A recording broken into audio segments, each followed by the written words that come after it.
Ikawalong araw ng impeachment trial ni Vice President Sara Duterte, isinalang ng prosekusyon ang pangunahing witness nito, kaugnay sa grave threats na reklamo laban sa bise.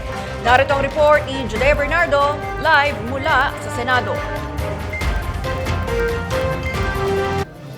Yun na, hindi na raw banta, kundi mismo planong magpatay kay Pangulong Ferdinand Marcos Jr., First Lady Sara Marcos at former House Speaker Ferdinand Martin Romualdez ang mga naging mahayag ni Vice President Sara Duterte. Ganito inilarawan ng huling testigo na itatawag ng prosecution team kaugnay ng alleged threats na bise na si NBI Director Attorney Melvin Matbag, yung naging direksyon at kasalukuyang naglagay ng investigasyon ng ganyan siya patungo nga dun sa naging mahayag ni Duterte noong November 2024.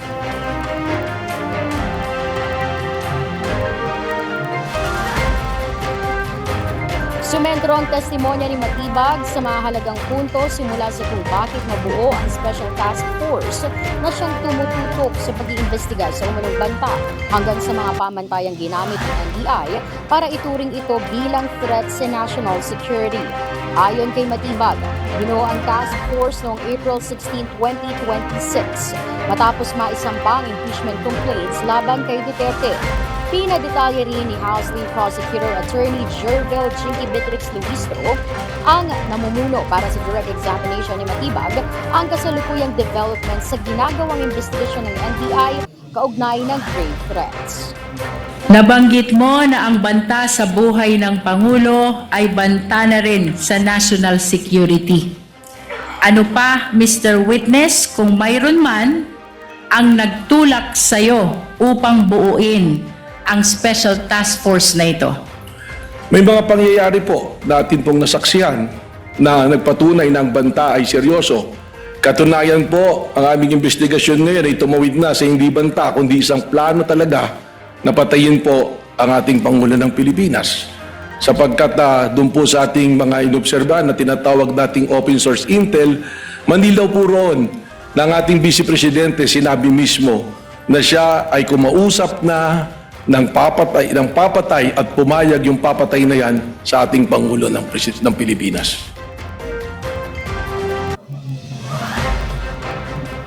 Sa loob ng task force, may iba't ibang dibisyon na pinamumunuan ng dalawang assistant team leaders at may kasamang Technical Intelligence Division na sila namang nakafocus sa pagbabantay sa mga posible pang banta sa buhay ng Pangulo.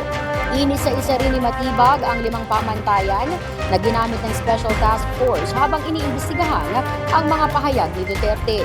Ilan sa mga tiningnan ng task force ay ang pattern of violence, gravity and seriousness ng banta, identity o pagkakakilanlan ng mismong nagbanta, kapasidad ng bise para i-execute ang banta, at ang mismong motibo o intensyon ni Duterte para ipapatay si Marcos.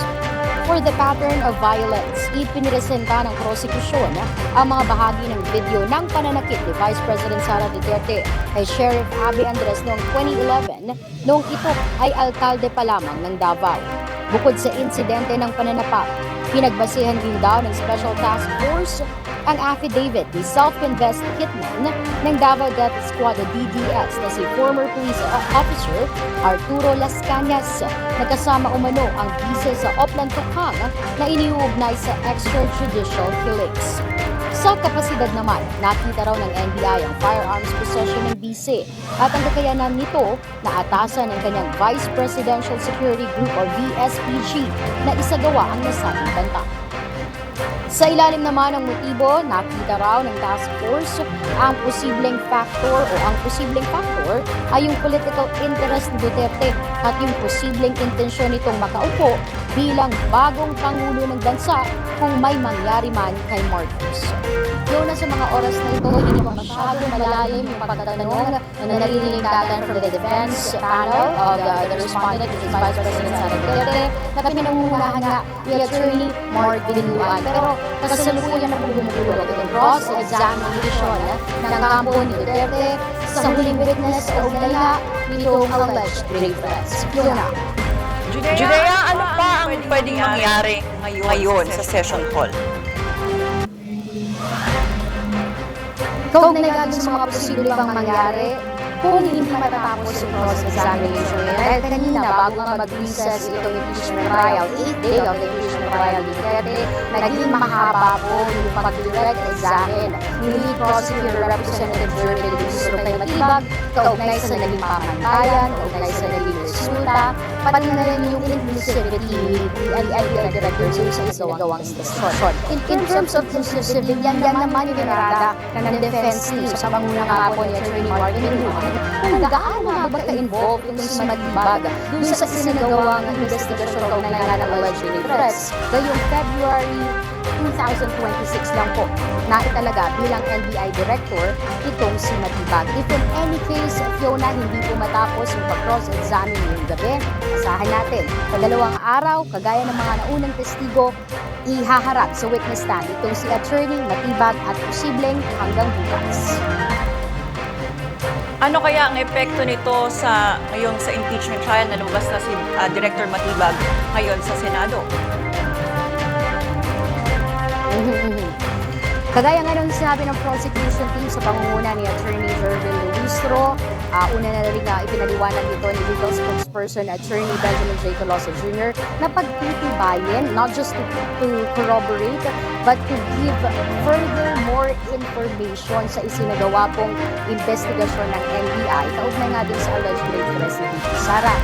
Kasalukuyan natin naririnig yung pagtirada nga ng defense team kung may patunay na ba itong NBI sa umanong kinontrata o may evident trails ba, kontrata ba na existing ang Vice Presidente dun sa kanyang alleged hitman. At isa nga rin ito sa inamin ng NBI in terms of the contract, patuloy silang nakipag-ugnayan dito sa DOJ.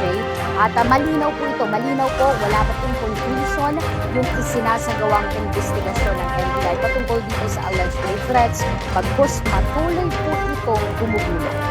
Fiona. Maraming salamat sa iyo, Judea Bernardo, mula sa Senado.